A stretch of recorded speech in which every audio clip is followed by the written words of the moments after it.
সিরাজগঞ্জের বেলকুচিতে নির্বাচন পরবর্তী সহিংসতায় পরাজিত প্রার্থীর চাচা আব্দুল আলিম নিহত হয়েছেন। গতরাতে ঢাকায় নেয়ার পথে মারা যান তিনি। এ ঘটনায় ৩ জনকে আটক করা হয়েছে। পুলিশ জানায় গত ৮ই মের নির্বাচনে আমিনুল ইসলামের সরকার বিজয়ী হন।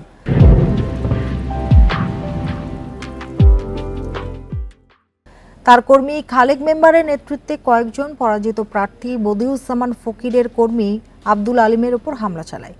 গুরুতর আহত অবস্থায় তাকে উদ্ধার করে বেলকুচি উপজেলা স্বাস্থ্য কমপ্লেক্সে ভর্তি করে স্থানীয়রা। অবস্থার অবনতি হলে নেওয়া হয় খাজা ইউনুস আলী মেডিকেলে।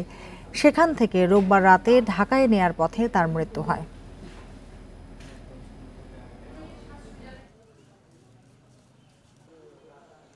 উনি ছিল দত কলমের সমর্থক, যিনি মানে আঘাত করছে।